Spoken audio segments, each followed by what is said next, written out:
Fallout 4 is just around the corner and the hype is growing at a crazy rate. Fallout 4 is without a doubt one of the most anticipated games of 2015. And just before you jump into the game, you should probably know a few things you want to expect. That's why I put together this video, which will basically list everything you need to know about Bethesda's upcoming Fallout 4. So without further ado, let's jump into it.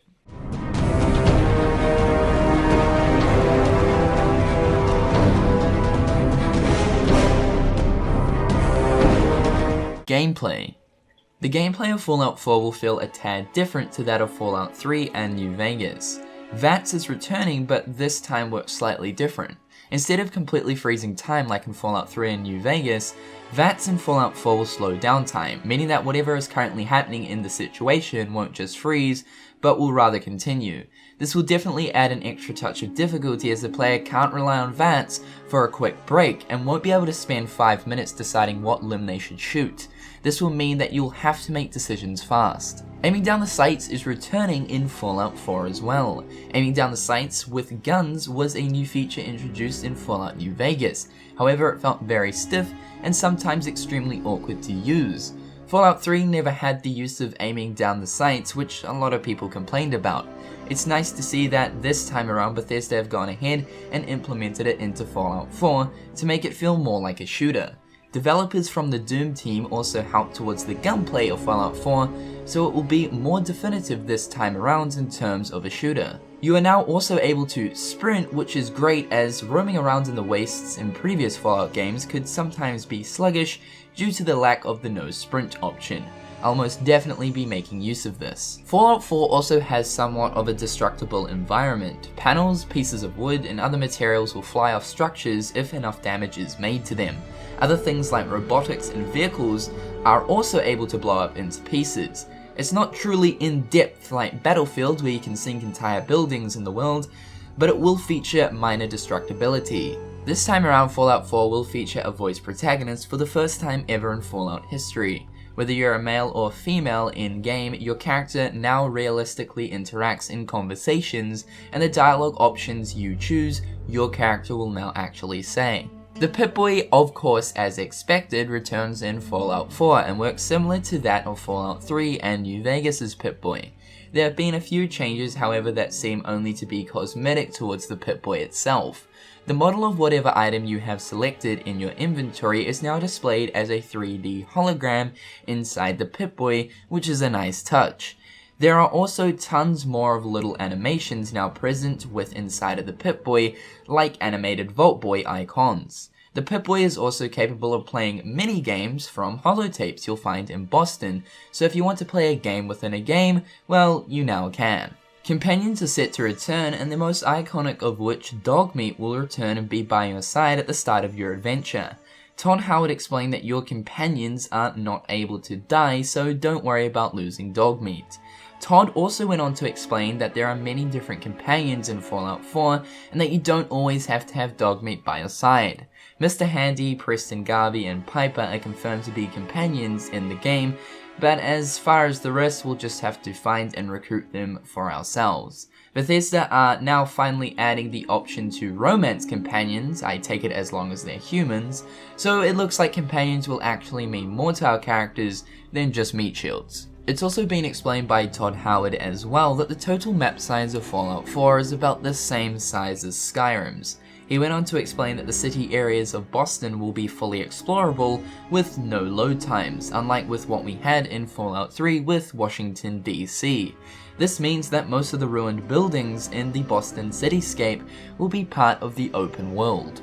Power armor also is returning in Fallout 4, although that is expected. It kinda does work a little bit differently to how it's worked in previous Fallout games. In Fallout 4, the power armor is now kinda seen upon as like a walking tank, like how I've kind of wanted and wished for so damn very long. The most exciting feature that the power armor will contain is most definitely the jetpack. Yes, there looks like there is some sort of modification you can perhaps add to your power armor, or maybe it comes pre-installed already, but either way, you will somehow get a jetpack for your power armor, and that is absolutely incredible. It also looks like this time around you can actually ride vertibirds. It's currently unknown whether or not you can drive them, and from that I kinda highly doubt it, but from this cutscene we can see that the player actually calls in a vertibird from some sort of, I don't know, like smoke grenade, and then hops in it and can ride it around, and can also access and shoot the minigun off it as well. Story.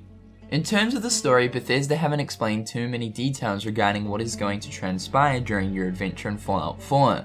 We don't know too much about what the main quest will entail or any real purpose behind it. It's clear to see that Bethesda are wanting to keep details about the story on the down low. What we do know is that you start the game off in the pre-war era, meaning before the world has fallen to ruin. You get to choose your character's gender and design in the comfort of your player's own bathroom. This is also where you allocate your special points and pick a name for your character as well. Things seem to happen quite fast, bombs then start dropping, and we see most of the neighborhood evacuating to Vault 111. From that point we can presume that the tutorial segment is over and the real game starts, as your character then emerges from Vault 111 200 years later. It's currently unknown as to how your character survives for that long, but many are speculating that you go into some sort of cryosleep. We know that forms of cryosleep exist in the Fallout universe, as cryopods are seen in the Mothership Zeta DLC in Fallout 3. However, that is just mere speculation. Not much is known about Fallout 4's story, and I'd say we probably won't be getting any more information on it. We'll just have to wait and play the game and find out what truly happens for ourselves. The setting of Fallout 4 takes place in Boston, which is known as the Great Commonwealth in Fallout lore. This is where a lot of Fallout's electronics were assembled and is home to the creation of androids. It should also be noted that once you finish the game's main story, you'll be able to continue playing. This was a pretty big annoyance for many people playing Fallout 3 before Broken Steel was added, as once you finish the main questline, you would have to go back to a save before you finish the game to continue playing. Leveling. Bethesda have confirmed via tweets that there is no level cap for Fallout 4, which has many people excited. Fallout 3 had a maximum of 30 levels thanks to the addition of Broken Steel, and Fallout New Vegas had 50 levels total with the addition of all of the added DLCs. Perks are returning, however the system works a little differently this time around. You'll be able to allocate a point to unlock a perk or to rank up a perk each time your character levels up. Perks are now displayed on something called a perk chart, which displays all of the perks in the game. This chart will also display the perks you have unlocked and what rank that perk is currently at. Perks are organized by these special stats, and different perks will require you to have a different special stat at a certain level to unlock it. You'll be able to unlock any perk at the start of the game, granted you have the required special stat level to do so. However, ranking the perk up will require your character to be a certain level. With all of this being said, it's pretty clear to see that your special skills and stats will be very, very important. Crafting. Crafting has been heavily expanded upon in Fallout 4 compared to what it previously was in Fallout 3 and New Vegas. Fallout 3's crafting system consisted of having a weapon blueprint and finding the necessary parts in order to craft that weapon. New Vegas had the same similar system, however it introduced weapon mods so that you could attach scopes, silencers and extended mags onto your guns. However, Fallout 4's crafting system is now much more in-depth. The game will consist of little more than 50 base weapons, however the modifications will make it feel like there are hundreds of different weapons. You're now able to modify any weapon you want, whether it be your standard pistol or a baseball bat. There are literally hundreds of different modifications you can make to these weapons. For example, you can choose what barrel you want for your gun, whether it be a short barrel, long barrel, improvised long barrel, assault barrel, and much more. You can also decide what scope you want for your gun, whether it be a reflex scope, medium scope, tactical scope, glow scope, and much more. Melee weapons, like I mentioned, are also able to be modified too by adding razor blades, nails, barbed wire, and even choosing the material it's made out of. Those are only a few examples and amongst so many more different modifications. Modifications will also change the stats of your weapons, like its damage, weight, accuracy, and some modifications will actually add special effects. Of course, all of the different modifications will require a range of different materials that you'll come across as you're adventuring. Power armor is of course returning and is able to be modified to reinforce it to make it more durable and stronger with added stats. Now let's cut to the most exciting aspect of crafting. Bethesda are now allowing the player to finally create their very own settlements and structures by finding materials in the wasteland. These materials can be found by salvaging and scrapping items in the world like tires, tables, walls, etc.